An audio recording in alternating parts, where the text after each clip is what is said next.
Welcome back to another episode of Quick Picks with the Geek. I am your host, Bro Power the Geek. Next up, Rose Namajunas versus Miranda Maverick, aka Thug Rose versus Fear the Maverick.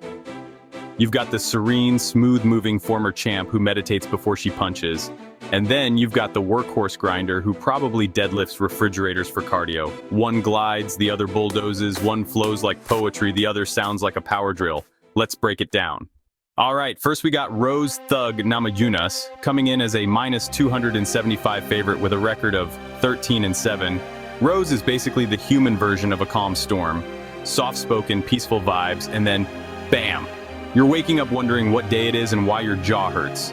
She's a black belt in karate, a black belt in taekwondo, and a brown belt in BJJ. So basically, if she was a Power Ranger, she'd already be the Megazord.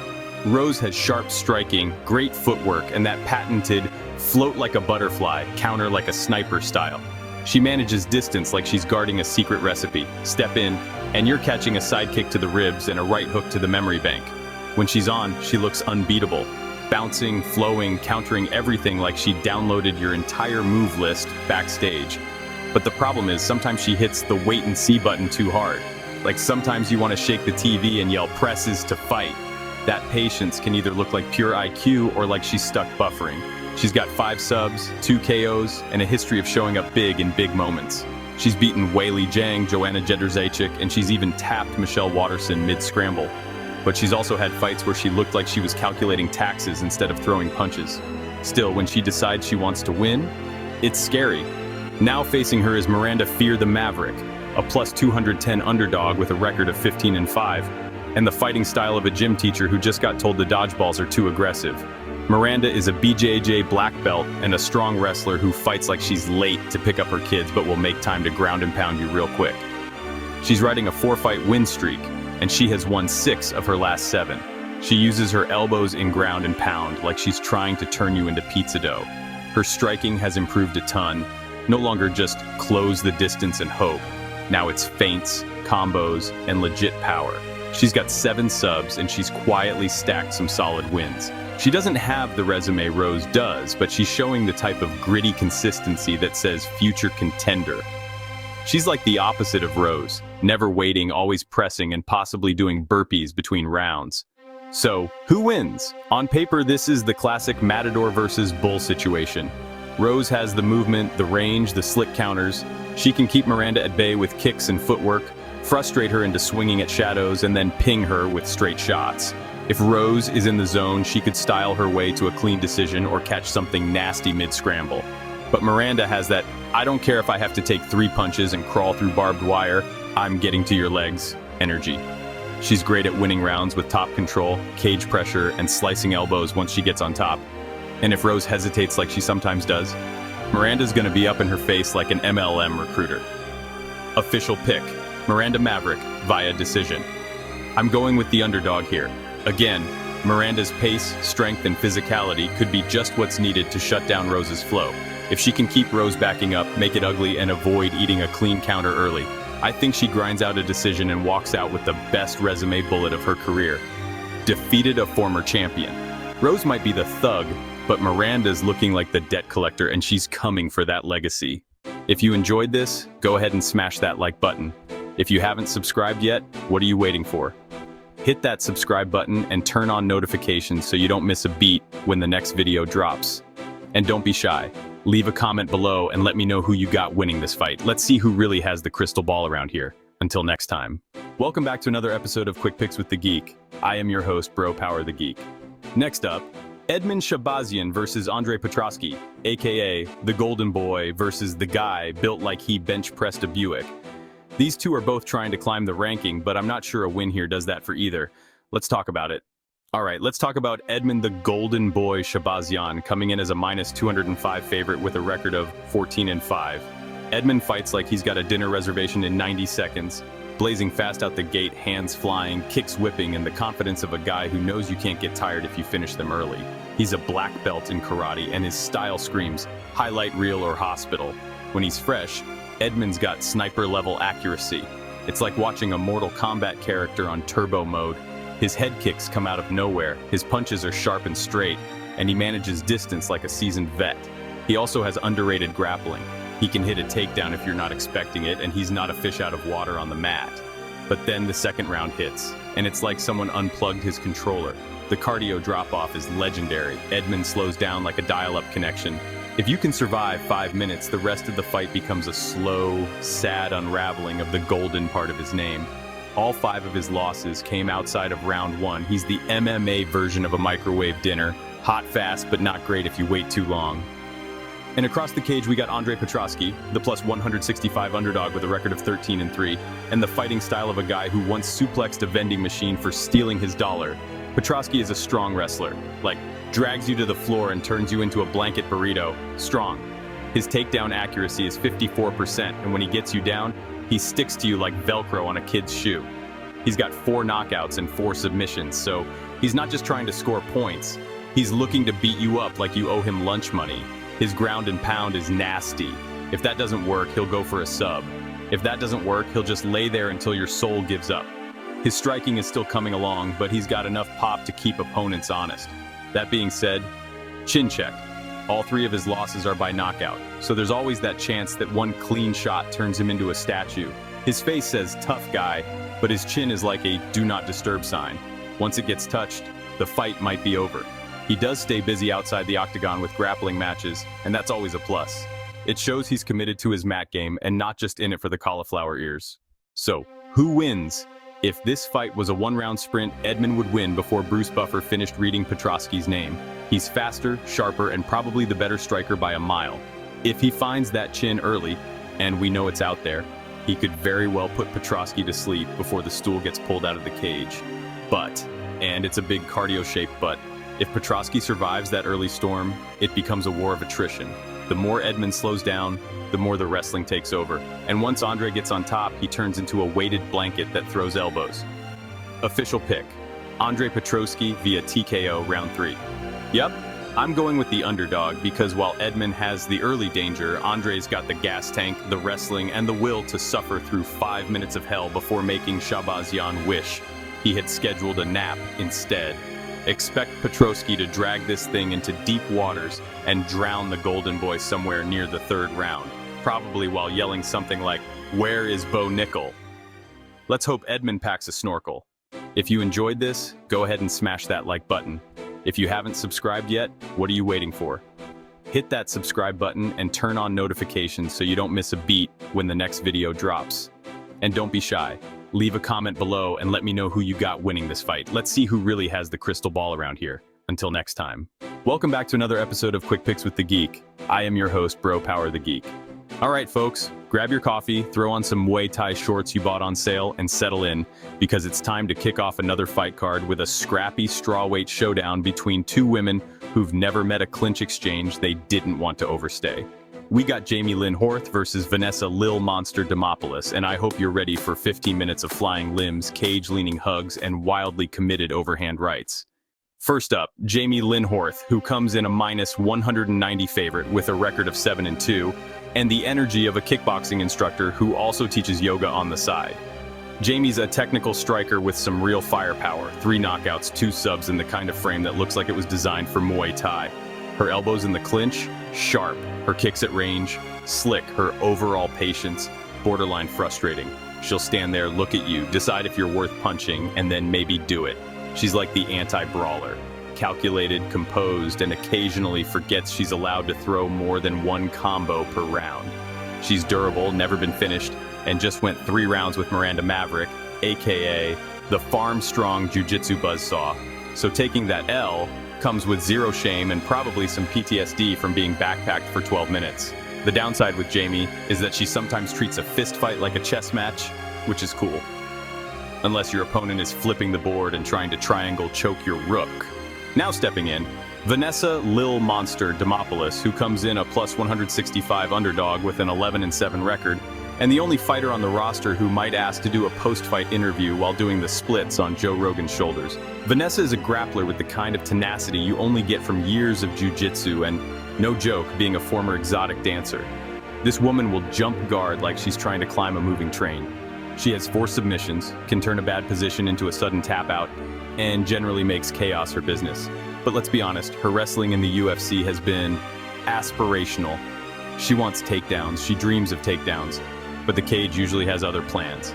She gets taken down more than she gets takedowns, but she stays active off her back. Her jiu-jitsu is tricky enough to keep opponents sweating, and her striking? Imagine a bar fight in slow motion. Big overhands, a few surprise hooks, and a chin made of mystery material because she keeps walking forward no matter what hits her. Oh, and she's taking this fight on short notice, which is MMA speak for might have trained for this in an Uber. So who wins? Jamie wants a clean, technical, range-based striking match. She wants to stay upright, land some knees in the clinch, and maybe fire off a head kick if the planets align. Vanessa wants a cuddle puddle. She wants to pull guard like she's auditioning for Cirque du Soleil and sneak in a triangle choke while yelling, "This is jiu-jitsu, baby!" Problem is, Demopolis struggles to get the fight where she needs it. She's like a grappling, energetic puppy. She's always moving, but not necessarily going where she planned. And Jamie? She's not going to hand over a takedown out of kindness. She's solid defensively, especially in open space, and can definitely win the striking battle on activity alone if she just lets her hands go. Official pick, Jamie Linhorth by decision. She's the better striker, she's not taking this on a week's notice, and she knows how to stay off her back. Unless she sleepwalks through this and lets Vanessa pull her into a Brazilian Jiu-Chaos vortex. Jamie wins this one by landing more and stuffing enough to get her hand raised. Plus, you just can't trust someone whose plan A is guard-pull submissions and whose plan B is vibes. It's time to dive headfirst into a stylistic chess match. If that chessboard was on fire and both players were throwing haymakers instead of pawns. We've got Ricky Simon versus Charles Air Jourdain, two featherweights built like action figures who got glued together at the torso. One of them's trying to plant you on the canvas and punch you through it, and the other is trying to style on you like he's auditioning for a Canadian kung fu movie. Let's talk about it. First up, Ricky Simon, who comes in a -175 favorite with a 21-6 record and a mullet that's still undefeated in spirit. Ricky is the kind of guy you don't want to meet in a dark alley or a wrestling room. He's a BJJ black belt with a wrestler's heart and fists, like he's still mad about getting picked last in gym class. He's got 7 knockouts, 4 subs, and probably a dozen concussions handed out to people who couldn't sprawl fast enough. He just broke a 3-fight skid with a beautiful knockout win over Javed Basharat, which was a reminder that, yeah, Ricky can throw hammers when he wants to. But here's the thing. When the wrestling isn't working, Ricky has a bad habit of standing around and catching more leather than a handbag factory. Against Mario Bautista, he shot 13 takedowns and only got 3, and Mario styled on him with volume striking. Against Vinicius Oliveira, it was more of the same. 11 shots, only 2 takedowns, 31 seconds of control, and 15 minutes of realizing he left his plan B at home. But when Ricky's wrestling is on, he turns fights into full-on ground tours. Here's the mat, here's my fist, welcome to the tour. He's gritty, scrappy, and perfectly fine, turning a fight into a sweaty, grinding panic attack for his opponent. And when he gets into a rhythm on the feet, it could be night-night. Now across from him, Charles Air Jourdain, who comes in a +140 underdog with a 16-8 record and Canada's unofficial Minister of Violence. Charles is a BJJ black belt with a flair for chaos. He's like a human hurricane. 8 knockouts, 6 submissions, and a highlight reel that looks like it was edited by Michael Bay. When he's in rhythm, it's beautiful stuff. Slick footwork, darting punches, nasty kicks, and a pace that makes your lungs hurt just watching.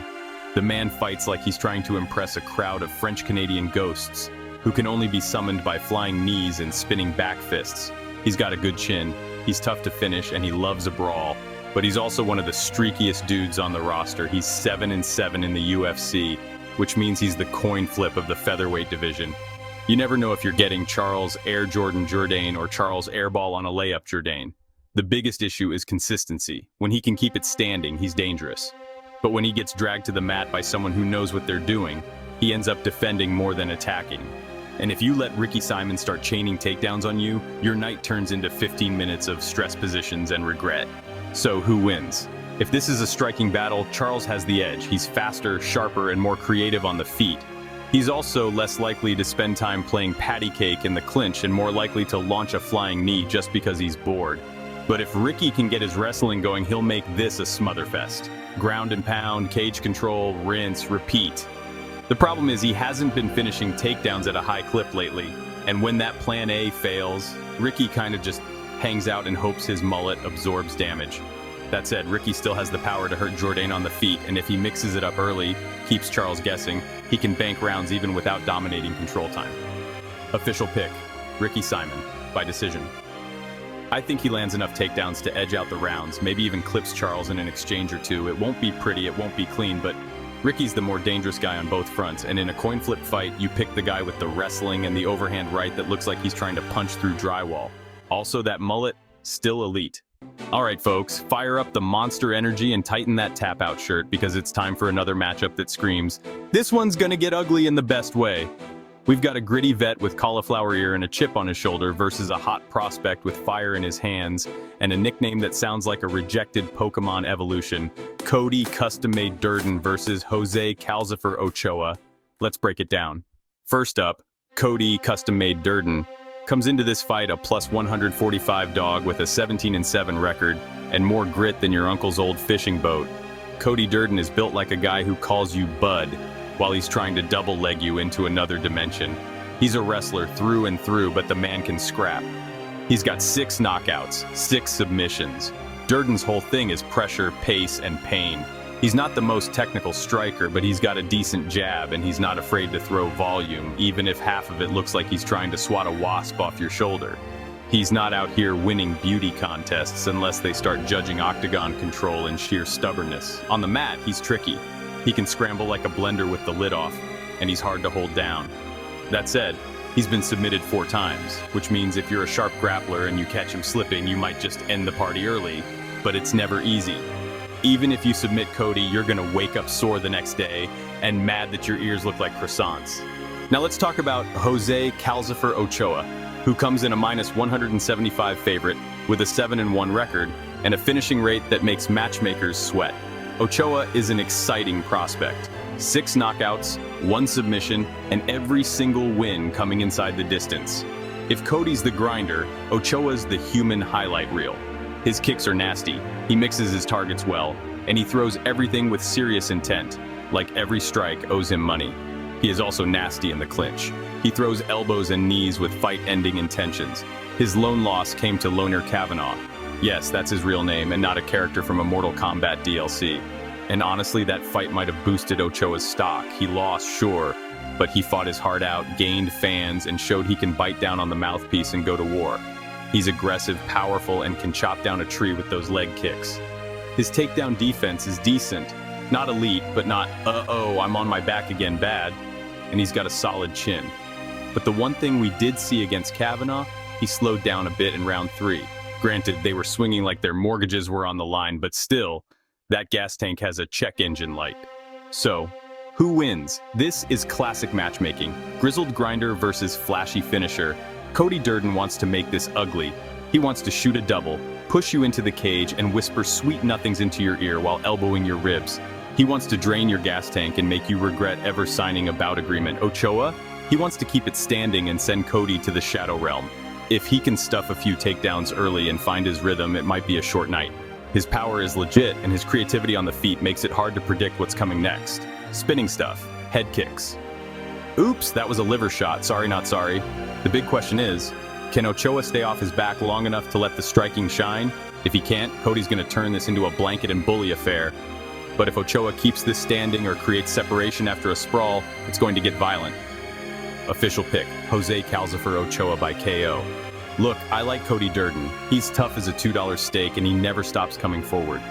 But Ochoa's power, variety, and ability to capitalize on mistakes make him a real problem. I think he stuffs enough takedowns, lands something big in a scramble, and puts Cody down. Might not happen right away, but once Cody tastes that Calcifer fire, it's going to be tough to wrestle when your consciousness is still rebooting like a Windows 98 desktop. Also, shout out to the nickname. Calcifer sounds like a dark wizard who sends leg kicks from another dimension. I respect that. All right, folks, let's take a trip down memory lane, past the tap-out section at Sears, and right into the heart of welterweight nostalgia. We've got 2 seasoned grapplers with enough experience to coach the Ultimate Fighter, 8ARP edition. It's Michael Maverick Chiesa versus Court the Crusher McGee. And yes, this one smells like Epsom salt and Tiger Balm. First up, Michael Maverick Chiesa, coming in a minus 340 favorite with a record of 18-7, and at this point, a walking BJJ cautionary tale. Now Chiesa is a grappler's grappler. The guy has 12 submissions, which is impressive until you realize he's also been submitted 5 times himself. It's like he's running a jiu-jitsu Airbnb, great at getting people into tight spaces, but sometimes forgets he's the guest. Chiesa is a wrestler with a BJJ black belt, long and lanky like a guy who played rec league basketball, until someone showed him UFC 1 and he was like, wait, you can do this with facial hair and flannel? His striking, it's passable. Think of it like a guy ordering sushi at a gas station. Risky, but it gets the job done long enough to shoot a takedown. He's got that patented Chiesa move. Fake a jab, dive into the clinch, drag you down like an emotional support wrestler. And when he gets on top, it's like someone hit the submit button on your keyboard. He's relentless, he's aggressive, and most importantly, he's looked sharp in his last 2 fights, both ending in finishes. At 37 years old, he's not quite vintage wine, but he's at least aged into a decent IPA. Also, fun fact, Chiesa's been Dartse choked 3 times, which means every fighter with long arms and a grudge sees him and goes, yep, that's my guy. Now entering court, the Crusher McGee, who comes in a plus 250 dog with a 22-13 record and the fighting style of a man who's had enough of your nonsense. Court McGee has more martial arts credentials than a late-night karate infomercial, Shintoshi Karate, black stripe red belt, Kajukenbo, 4-3-degree black belt, purple belt in BJJ, and I think he also has a black belt in surviving hard times. This guy is tough. He's been around since Dana White still had hair. He's never been submitted in his 35-fight career, which means he's basically the human equivalent of the cannot connect to server message for grapplers. But he has been knocked out a couple times recently, and at 40 years old, the reflexes aren't exactly what they used to be. You know that feeling when you sit down and make the dad grunt? Yeah, Court makes that noise in the cage now. His striking isn't terrible. He throws decent kicks, mixes up targets, and still has that gritty grinder energy. He's good in top control when he gets the fight to the ground, but he's also hard to hold down, which means you're going to have to earn your mat time with him. But let's be real, McGee's last win snapped a 3-fight losing streak, and his UFC record is 11-12. He's like the ultimate litmus test. If you can beat him, you belong. If not, enjoy headlining a PFL prelim in a casino parking lot. So, who wins? This is a classic battle of grappling veterans, but one is aging gracefully and the other is aging aggressively. Chiesa is still dangerous. He's got finishing power on the mat, cardio to go 3 rounds, and a style that will grind you into dust if you're half a step slow. McGee, tough, no doubt, but he's lost a bit of pop, and in recent fights, he's been getting outworked and outpaced. His durability is waning just a bit, and while he's still hard to take down and harder to submit, the threat of a late career fade is very real. Chiesa's path is simple. Strike just enough to get into range, clinch, drag, smother, and start hunting for a finish like he's shopping for guillotines at Costco. McGee will try to keep it on the feet, maybe even outwork him in the clinch, but I don't see him having the gas or the explosiveness to keep Chiesa off of him for 15 minutes. Official pick, Michael Chiesa by submission. I think Chiesa gets it to the mat early, stays sticky like a toddler with a juice box, and eventually finds the neck. Maybe a rear naked choke, maybe some wild ninja choke we haven't seen since 2009, but something's getting squeezed. And hey, if he starts getting darts it again, we riot. Until then, this is your grappler's delight. 2 guys who've been around long enough to corner your coaches. Let's see if the Maverick still has some jet fuel left. Welcome to How to Get Submitted by a Guy You Just Punched in the Face, featuring Paul Craig. That's right, the grappling madman from Scotland is back, and this time he's matched up with a dude who looks like he was grown in a lab somewhere in Brazil, that crossbred Thiago Santos with an extra-large honey badger. We got Paul Craig versus Rodolfo Bellato, buckle up.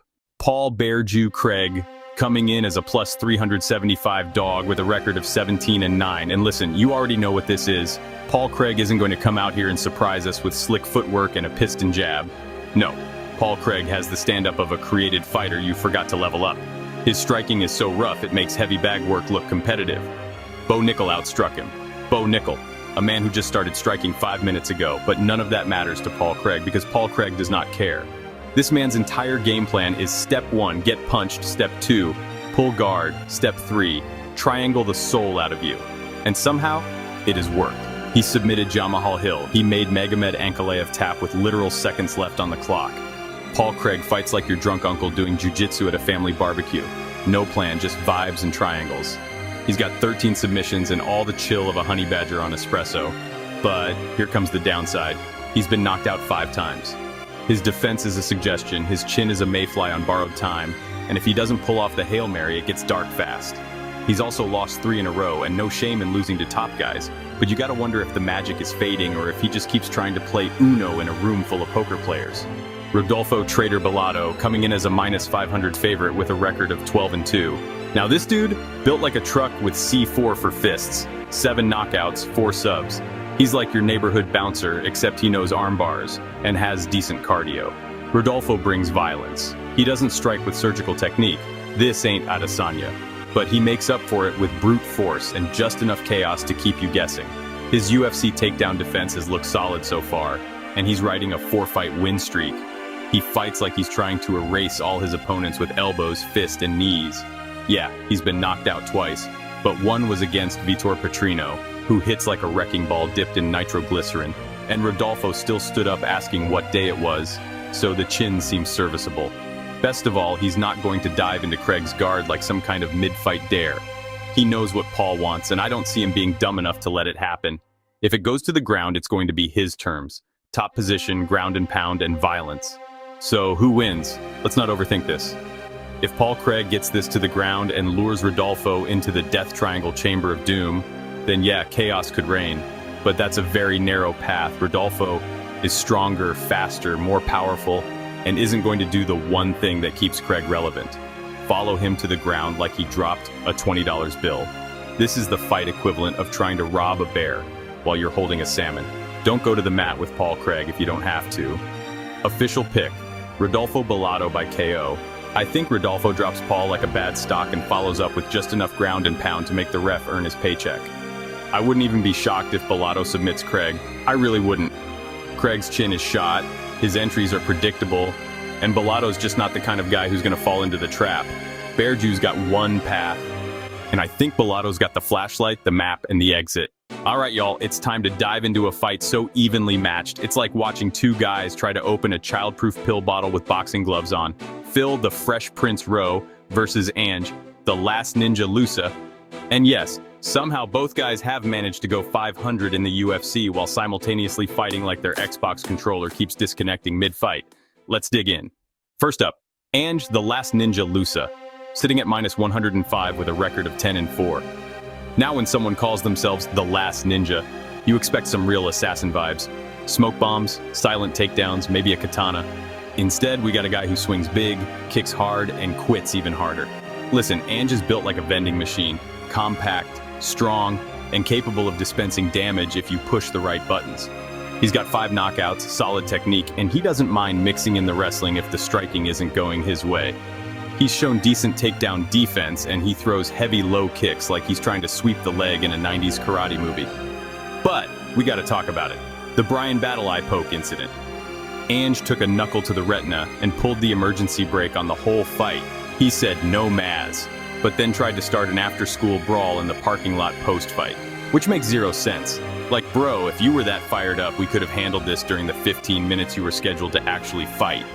It's the MMA equivalent of quitting dodgeball because you got hit, then asking to fight the guy by the bleachers after class. And he slows down. That gas tank is suspect. After round 1, his aggression level goes from Call of Duty lobby to stuck in a DMV line. Now entering, Phil the Fresh Prince Rowe. Sitting at -115 with a record of 10-5, Phil Rowe is tall, rangy, and dangerous. On Tuesdays, in practice. In the cage, he's kind of like a microwave burrito. You know it has potential, but sometimes it just doesn't heat all the way through. He's got 6 knockouts, 4 subs, and a body frame that looks like someone hit stretch character on a UFC video game. Dude's massive for the division. And he actually knows how to use his reach. Solid jab, decent distance control, and he'll mix it up to the body, which I love. It's like he read a striking textbook once and actually remembered some of it. But here's the catch. He gets outstruck. A lot. Even when he wins, he's often losing the stat sheet. Nico Price was landing more shots until Rowe decided to channel his inner bazooka and launch Nico into the shadow realm. And yeah, Rowe's done a bunch of grappling matches, which he keeps losing. So I don't know if that's supposed to build confidence, but it's giving more cautionary tale than grappling wizard. Still, when Phil is on, he looks like a guy who could make a legit run. When he's off, you start Googling, is Sage Northcutt available? So who wins? This is a battle of potential versus questionable heart. Lusa has shown he can fight. He's powerful, he's got good technique, and when he's locked in, he looks like a guy who could spoil a lot of people's nights. But he also quit mid-fight. I don't care if you got poked by a diamond-plated knuckle. If you can scream how you're gonna kill a guy after the bell, you could have fought during the bell. Phil, meanwhile, looks like he should be dominating, but he just can't seem to string things together. He's the guy in gym class who makes everything look easy, until it's game time. But the key difference here, Phil doesn't quit. He just occasionally underperforms. Lusa, on the other hand, hit rage quit like he was about to lose a Fortnite match. Official pick, Phil Rowe by decision, low dollar menu in 2005 confidence. This is a coin flip and a wind tunnel pick, but give me the guy who may not always shine, but at least shows up when it matters. Rowe's length, cardio, and refusal to quit edge it for me. I could never pick a quitter like Ange. He could be fighting the common cold. My money is on the cold to take him out. Oh boy, buckle up. Because this one feels less like a competitive matchup and more like your local car dealership picked one unlucky employee to be the crash test dummy for their new tank. Malcolm the Machine Wellmaker versus Chris, Please Stop Punching Me Mountain Ho. Let's break it down. First up, Malcolm the Machine Wellmaker, coming in as a minus 1,300 favorite with a shiny 9-0 record. At minus 1,300, even Vegas is like, we're not taking your money, man. Bet on literally anything else. Bet on a meteor. Bet on Bigfoot, just not Chris. Malcolm is undefeated, well-rounded, and doesn't appear to suck at anything. Like, we haven't really seen this guy in trouble yet. He's got 5 knockouts, 2 submissions, and absolutely 0 mercy.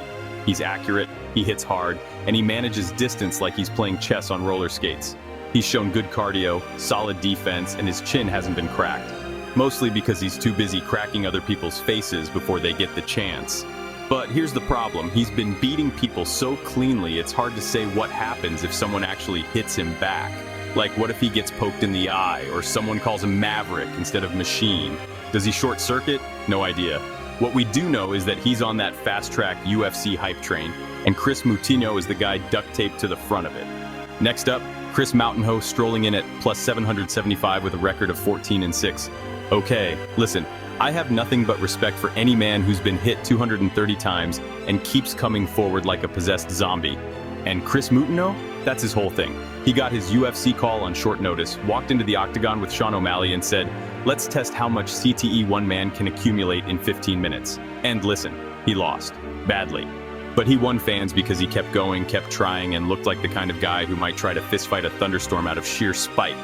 Then he got another fight, and got flatlined in one round by Guido Canetti, who was on a losing streak long enough to qualify for Social Security. Then Chris got cut. Then he lost a grappling match to Dennis Paiva. Then a boxing match to Josh Challenger, who sounds like a guy who shows up at 3 a.m. to sell you a pyramid scheme. And then he went and beat 5 dudes in MMA, who, I swear to you, these are bigger trash cans than the ones MVP used to fight. I encourage you all to go look up all 5 of those guys' records. It's on Tapology. They are all on losing streaks. Usually when I call someone a trash can, I still consider them elite, just elite level trash cans. They can beat up the average Joe easily, but another fighter is a different story. But these guys Chris beat just flat out suck. I feel like fresh off a Newport and a Heineken, I could beat the guys Chris beat. So has Chris gotten better? No clue, because he's been fighting the cast of Napoleon Dynamite's backyard MMA league. So, who wins? Let's be honest here, Chris Moutinho is probably not in this fight to win. He's here because Malcolm Wellmaker needed a name on his record that fans would recognize. And boy, they'll remember Chris. Just not for anything good. Look, Chris is tough as nails. The dude is basically human Velcro. But toughness only gets you so far when your opponent is throwing cinder blocks at your face with sniper accuracy. Malcolm can strike, grapple, scramble, bake a lasagna, pay his taxes, and knock Chris out before the oven preheats. Chris, on the other hand, has one job: absorb damage until the referee's guilt kicks in. Official pick, Malcolm Wellmaker. By KO, TKO, submission, DQ, divine intervention. Honestly, any way he damn well pleases, this isn't can Chris win, it's how long does Malcolm feel like working tonight? If Malcolm wants to play with his food, we get a late stoppage. If he's in a hurry to catch a movie after the fight, first round steamroll. Either way, Chris is back in the UFC just to be a human measuring stick. And Malcolm's gonna use him like a footstool. I hope Chris gets a bonus, and maybe an ice bath, and probably a hug. He's gonna need all 3. Time to break down a light heavyweight matchup that's got potential banger with a side of chaos written all over it. It's Alonzo Atomic Menafield versus Umar Sy, and boy, this one has all the makings of a fight where something dramatic happens before Bruce Buffer even finishes his intro. Let's dive in before someone gets knocked out mid-walkout. First up, Alonzo Atomic Menafield, who comes in a plus 350 underdog with a record of 16-5. Now listen, when your nickname is Atomic, expectations are high. Either you're detonating people in the cage or showing up with the calm of a chemistry teacher. Luckily for us, Alonzo leans toward explosions. He's got 9 knockouts, 4 subs, and has built a reputation as a guy who will absolutely start you if you stand still too long. On the other hand, is C. He's also been finished 3 times, so it's a bit like watching a guy juggle grenades. You know it's going to be fun, but someone's probably getting hurt. The man has some serious pop in his jab, good leg kicks, and if he sees your chin peeking out like a gopher in the yard, he's swinging. He's also mixes in takedowns. He's beaten good names like Jimmy Crute and Dustin Jacoby, which makes you go, okay, we're cooking with gas. But then you remember he lost to William Knight, and now you're like, wait, is this even plugged in? He's kind of like a slot machine. Sometimes it's jackpot, other times it's 3 cherries and a concussion. His chin? Questionable. Not expired. Let's call it past sell-by date, but still edible. Now entering the chat, Umar Sy, the minus 480 favorite, rocking an undefeated 11-0 record. Here comes Umar Sy, another undefeated prospect built like a superhero origin story. This guy is 11-0 with 4 knockouts, 4 submissions, and 3 poor souls who survived but probably left with a new appreciation for dental insurance. Umar throws heat. His kicks look like they belong in a Tekken game. His hands? Fast, powerful, and worst of all, accurate.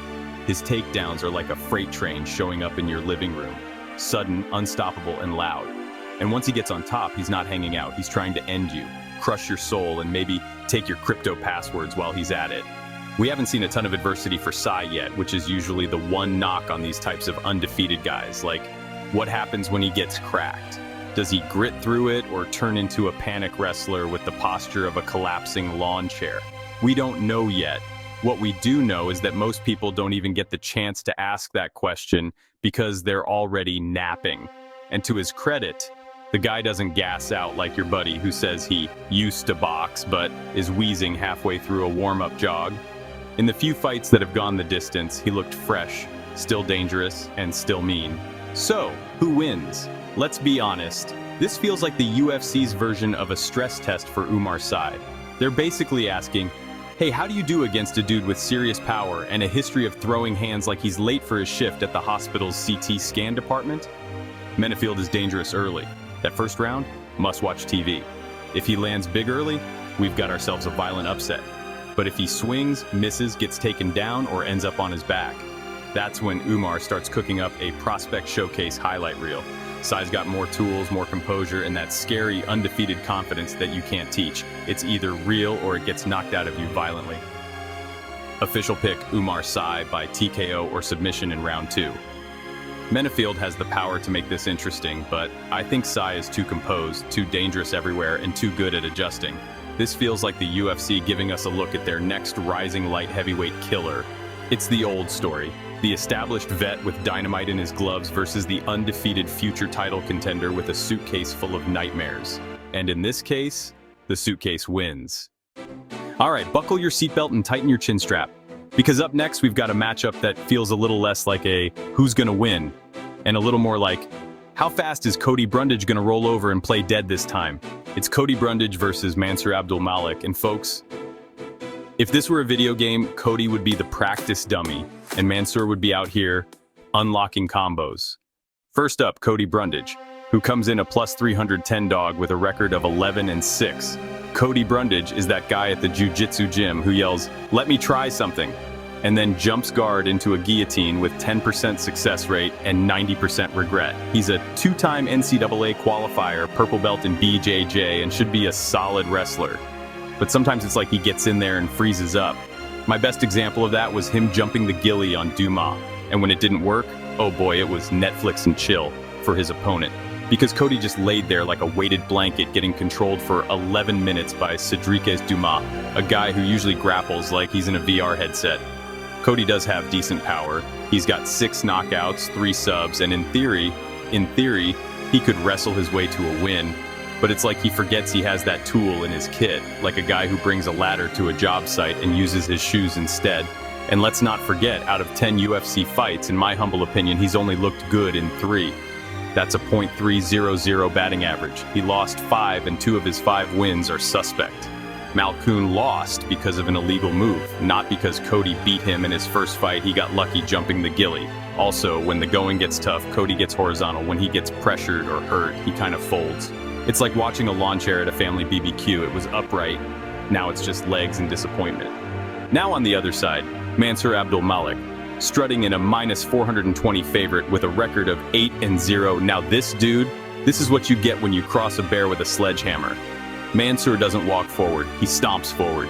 He's 8-0 with 7 knockouts and 1 submission. And that 1 submission was probably just to prove a point. His takedown defense is solid, his takedowns are brutal. And if you so much as blink wrong, you're eating leather and elbows. His striking is powerful, sharp, and compact. His version of a double leg, it's a straight right hand that deletes your DNS settings. And yes, he faced a bit of adversity in his last fight against Nick Klein, but that just made him angrier. He got tagged in round 1 and came out in round 2 looking like he just remembered Klein owed him money. Boom, knockout, good night. And unlike some other prospects who rely on cruising, Mansur doesn't coast. He's in there to hurt you and end your career while looking good doing it. If Mansur were a food, he'd be that one spicy wing that tastes amazing, but also makes you cry and wonder why you even ate it in the first place. So, who wins? Let's keep it real. This is Mansur's fight to lose. And I don't mean that figuratively, like any man can win on any night. No, I mean Mansur literally has to trip over his own foot and knock himself out for Cody to win. Otherwise, this is gonna look like a regional pro getting fed to a ranked NFL linebacker as part of a hazing ritual. Sure, Cody could land a takedown and get some top control, maybe even hold it for a while if Mansur has a moment of generosity. But more likely, Cody either jumps guillotine, again, and ends up in the turtle position eating hammer fists like it's a punishment meal, gets rocked turtles, and lets the ref save his brain from further damage, or panics and shoots into a sprawl so hard the mat leaves an imprint on his face. Official pick Mansur Abdulmalik by ground and pound TKO, round 1. This is a showcase fight. UFC's feeding Mansur, a guy with a name, a resume, and a reputation for giving up bad positions like it's a charity drive. Cody's best case scenario, he gets some control time and loses a decision. Worst case, he wakes up to Joe Rogan yelling, "It's over," while the Octagon doctor asks what day it is. Either way, Mansur wins. Cody cashes a check and we all get a finish for the highlight reel. Let's go. All right, grab your nostalgia goggles and cue the back in my day montage, because next up we've got a matchup that feels like a time machine got stuck somewhere between 2017 and a senior discount jiu-jitsu tournament. It's Cody No Love Garbrandt versus Raoni Barcelos. Let's talk about it. First up, Cody No Love Garbrandt, who comes in a plus 120 underdog with a 14-6 record, former bantamweight champ. The man once danced around Dominic Cruz like he was auditioning for Dancing with the Stars, CTE edition. We're talking lightning-fast hands, clean wrestling, top-tier footwork, and a right hand that used to shut down Fight Night broadcasts. But there's a dark cloud looming over his career, and it's not injuries, bad judges, or poor coaching, it's his chin. Look, Cody's chin has been tested more times than a fire alarm in an elementary school, and it fails every time. It's not that he doesn't have defense. When he fights smart, he looks like a world beater. The problem is, sometimes he sees red, bites down on his mouthpiece, and turns into rock'em sock'em robots with people who shouldn't even be near his skill level. And when that happens, the No Love nickname becomes a reference to how much his brain hates him. That said, when he stays composed, this guy is sharp. He's got excellent wrestling, which he never uses, lightning hand speed, and when he's not getting into dumb brawls, he's slicker than an oil spill in a bathtub. Plus, he's got good cardio and solid kicks, again, when he uses them. So if we get focused, tactical Cody, he can absolutely school people. If we get angry, hot-headed Cody, then we might see the replay on loop during the commercial break. And in the other corner, Raoni Barcelos, who comes into this fight a minus 150 favorite with a 19-5 record. Now, Raoni Barcelos is 38 years old, which in bantamweight years is basically Gandalf with cauliflower ear. This guy has been hanging around the UFC like your uncle who still shows up to Thanksgiving with his high school Letterman jacket. Yeah, I used to be the guy, and honestly, he kinda still is. I wrote him off in his last fight against Peyton Talbot, like, I didn't just write him off. I might have lit that preview on fire and used it as kindling, and he went out there and dismantled a minus 1,400 prospect like he was the favorite the whole time. 3 rounds of veteran-savvy sharp timing and more head movement than a metronome in a techno club. Raoni's got crisp boxing, underrated wrestling, and while the reflexes have slowed, the fight IQ is still high level. He's got 8 KOs, 3 subs, and even at 38, he's still grinding out wins like someone forgot to tell him he's on borrowed time. His takedown defense is solid, and he knows how to keep his back off the cage unless it's tax season, and he's hiding from the IRS. But here's the issue. He's not fast. Like, he makes Marvin Vettori look like he's running sprints. And when you're fighting someone with the speed of a feral squirrel like Cody Garbrandt, that matters. So, who wins? This is a classic youth versus wisdom fight, except Cody isn't exactly young anymore, and Raoni isn't really wise, just kind of seasoned. Cody is faster, hits harder, and if he stays smart, should absolutely win the stand-up battle. He may get out-wrestled by Raoni. He's not going to get gassed. And every round starts on the feet. On the flip side, Raoni will be steady. He'll use that high guard, throw combos, look for counters. And if Cody gives him a dumb window, Raoni's the kind of vet who'll walk right through it and steal the snacks off your table. But Cody's speed and athleticism are still dangerous.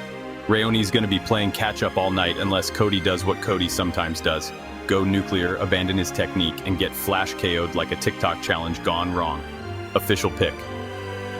Cody Garbrandt. By decision, I'm picking Cody. I know. Trusting Cody Garbrandt is like trusting a raccoon with your wallet. But I think he plays it smart here. Raoni won't pressure him into a brawl, and Cody's too fast, too sharp, and too motivated to drop another one, unless he gets chin-checked again. But hey, we're betting on the version of Cody who listens to his coaches, not the one who thinks he's in a Fast and Furious movie. Let's go. No love. Don't let us down. Again. Next up, Edmund Shabazian versus Andre Petroski, aka the Golden Boy versus the guy built like he bench-pressed a Buick. These two are both trying to climb the ranking, but I'm not sure a win here does that for either. Let's talk about it. All right, let's talk about Edmund the Golden Boy Shabazian, coming in as a minus 205 favorite with a record of 14-5. Edmund fights like he's got a dinner reservation in 90 seconds, blazing fast out the gate, hands flying, kicks whipping, and the confidence of a guy who knows you can't get tired if you finish them early. He's a black belt in karate, and his style screams highlight reel or hospital. When he's fresh, Edmund's got sniper-level accuracy. It's like watching a Mortal Kombat character on turbo mode. His head kicks come out of nowhere, his punches are sharp and straight, and he manages distance like a seasoned vet. He also has underrated grappling. He can hit a takedown if you're not expecting it, and he's not a fish out of water on the mat. But then the second round hits, and it's like someone unplugged his controller. The cardio drop-off is legendary. Edmund slows down like a dial-up connection. If you can survive 5 minutes, the rest of the fight becomes a slow, sad unraveling of the golden part of his name. All 5 of his losses came outside of round 1. He's the MMA version of a microwave dinner. Hot fast, but not great if you wait too long. And across the cage, we got Andre Petroski, the plus 165 underdog with a record of 13-3, and the fighting style of a guy who once suplexed a vending machine for stealing his dollar. Petroski is a strong wrestler, like drags you to the floor and turns you into a blanket burrito. Strong. His takedown accuracy is 54%, and when he gets you down, he sticks to you like Velcro on a kid's shoe. He's got 4 knockouts and 4 submissions, so he's not just trying to score points. He's looking to beat you up like you owe him lunch money. His ground and pound is nasty. If that doesn't work, he'll go for a sub. If that doesn't work, he'll just lay there until your soul gives up. His striking is still coming along, but he's got enough pop to keep opponents honest. That being said, chin check. All 3 of his losses are by knockout, so there's always that chance that one clean shot turns him into a statue. His face says tough guy, but his chin is like a do not disturb sign. Once it gets touched, the fight might be over. He does stay busy outside the octagon with grappling matches, and that's always a plus. It shows he's committed to his mat game and not just in it for the cauliflower ears. So, who wins? If this fight was a 1-round sprint, Edmund would win before Bruce Buffer finished reading Petroski's name. He's faster, sharper, and probably the better striker by a mile. If he finds that chin early, and we know it's out there, he could very well put Petroski to sleep before the stool gets pulled out of the cage. But, and it's a big cardio-shaped but, if Petroski survives that early storm, it becomes a war of attrition. The more Edmund slows down, the more the wrestling takes over. And once Andre gets on top, he turns into a weighted blanket that throws elbows. Official pick. Andre Petroski via TKO round 3. Yep, I'm going with the underdog because while Edmund has the early danger, Andre's got the gas tank, the wrestling, and the will to suffer through 5 minutes of hell before making Shabazian wish he had scheduled a nap instead. Expect Petroski to drag this thing into deep waters and drown the Golden Boy somewhere near the 3rd round, probably while yelling something like, "Where is Bo Nickel?" Let's hope Edmund packs a snorkel. Next up, Rose Namajunas versus Miranda Maverick, aka Thug Rose versus Fear the Maverick. You've got the serene, smooth-moving former champ who meditates before she punches, and then you've got the workhorse grinder who probably deadlifts refrigerators for cardio. One glides, the other bulldozes, one flows like poetry, the other sounds like a power drill. Let's break it down. All right, first we got Rose Thug Namajunas, coming in as a minus 275 favorite with a record of 13-7. Rose is basically the human version of a calm storm. Soft-spoken, peaceful vibes, and then, bam! You're waking up wondering what day it is and why your jaw hurts. She's a black belt in karate, a black belt in taekwondo, and a brown belt in BJJ. So basically, if she was a Power Ranger, she'd already be the Megazord. Rose has sharp striking, great footwork, and that patented float like a butterfly, counter like a sniper style. She manages distance like she's guarding a secret recipe. Step in, and you're catching a side kick to the ribs and a right hook to the memory bank. When she's on, she looks unbeatable. Bouncing, flowing, countering everything like she downloaded your entire move list backstage. But the problem is, sometimes she hits the wait and see button too hard. Like sometimes you want to shake the TV and yell presses to fight. That patience can either look like pure IQ or like she's stuck buffering. She's got 5 subs, 2 KOs, and a history of showing up big in big moments. She's beaten Weili Zhang, Joanna Jedrzejczyk, and she's even tapped Michelle Waterson mid-scramble. But she's also had fights where she looked like she was calculating taxes instead of throwing punches. Still, when she decides she wants to win, it's scary. Now facing her is Miranda Fear the Maverick, a plus 210 underdog with a record of 15-5, and the fighting style of a gym teacher who just got told the dodgeballs are too aggressive. Miranda is a BJJ black belt and a strong wrestler who fights like she's late to pick up her kids but will make time to ground and pound you real quick. She's riding a 4-fight win streak, and she has won 6 of her last 7. She uses her elbows in ground and pound like she's trying to turn you into pizza dough. Her striking has improved a ton, no longer just close the distance and hope. Now it's feints, combos, and legit power. She's got 7 subs and she's quietly stacked some solid wins. She doesn't have the resume Rose does, but she's showing the type of gritty consistency that says future contender. She's like the opposite of Rose, never waiting, always pressing, and possibly doing burpees between rounds. So, who wins? On paper, this is the classic Matador versus Bull situation. Rose has the movement, the range, the slick counters. She can keep Miranda at bay with kicks and footwork, frustrate her into swinging at shadows, and then ping her with straight shots. If Rose is in the zone, she could style her way to a clean decision or catch something nasty mid-scramble. But Miranda has that, I don't care if I have to take 3 punches and crawl through barbed wire, I'm getting to your legs, energy. She's great at winning rounds with top control, cage pressure, and slicing elbows once she gets on top.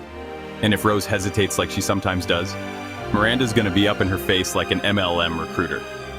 Official pick, Miranda Maverick via decision. I'm going with the underdog here. Again, Miranda's pace, strength, and physicality could be just what's needed to shut down Rose's flow. If she can keep Rose backing up, make it ugly, and avoid eating a clean counter early, I think she grinds out a decision and walks out with the best resume bullet of her career. Defeated a former champion. Rose might be the thug, but Miranda's looking like the debt collector, and she's coming for that legacy. All right, folks, strap in because this one is wild. It's the kind of fight you don't expect until the UFC matchmakers get drunk on a Tuesday and go, hey, what if Buckley fought Usman? Then boom, here we are. Former welterweight king Kamaru Usman stepping in against a resurgent knockout artist who used to do all his damage at middleweight and is now bodying dudes at 170 like it's his actual weight class. Because, well, it is. Let's break this down. Kamaru Nigerian Nightmare Usman, coming in a plus 210 dog with a record of 20-4. Let's talk Usman. The man used to be Thanos in fight shorts, snapping fingers, deleting win streaks, dragging everyone into the deep end and drowning them with wrestling and cardio. At his peak, he was like if your high school wrestling coach got his hands on a pair of steel fists and unlimited takedown attempts. Now yes, he's on a 3-fight skid, but context matters. Leon Edwards head-kicked him into the Shadow Realm with 20 seconds left in a fight he was winning. Then in the rematch, Leon won by majority decision, which is judges speak for, yeah, that could have gone either way. Then he went up a weight class on short notice and arguably beat Khamzat Chimaev, aka the guy no one wanted to fight. If anything, that's like losing 3 job interviews to Elon Musk, Jeff Bezos, and Batman. You didn't get the job, but people still think you're qualified. The biggest knock on Usman right now is that he's forgotten what made him elite. That wrestling, that top pressure, that classic grind you out for 15 minutes energy. Yeah, lately he's been leaving that in the locker room while trying to win kickboxing matches with dudes who specialize in kickboxing. His jab is still great, his footwork is solid, his cardio is elite. But he's like that one friend who used to be a brilliant engineer and now runs a smoothie truck because it's more fulfilling. I respect the evolution, but maybe go back to the thing you were world-class at. Joaquin Numansa Buckley coming in at minus 275 with a record of 21-6. Let's talk Buckley. The man is a walking top 10 knockouts reel. You say his name and people don't remember his record. They remember that spinning back kick from hell that made Impa Kasangane look like he got unplugged mid-fight. Since dropping to welterweight, he's looked like a whole new problem. A faster, meaner, more explosive version of himself.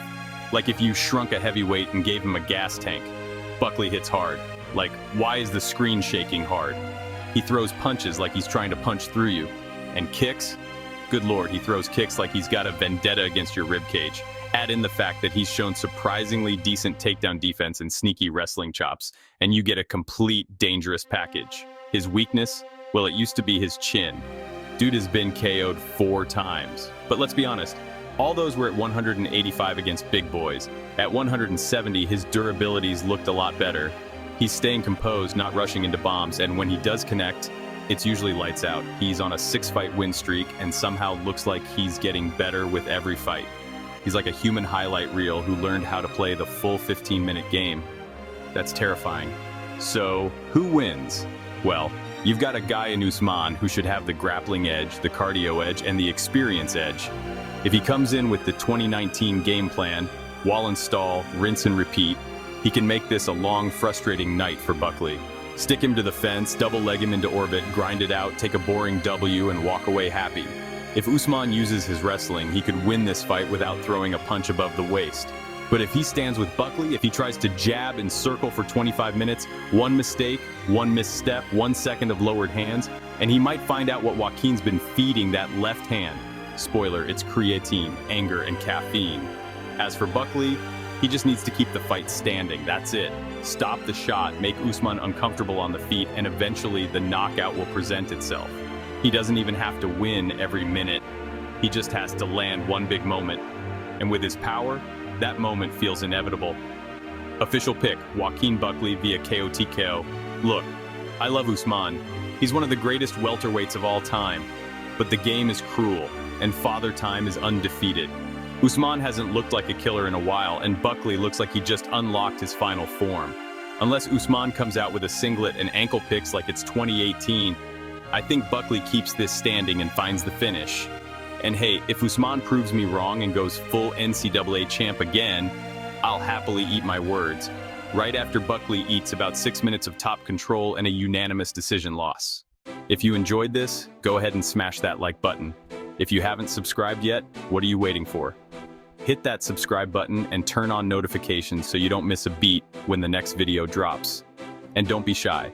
Leave a comment below and let me know who you got winning this fight. Let's see who really has the crystal ball around here. Until next time.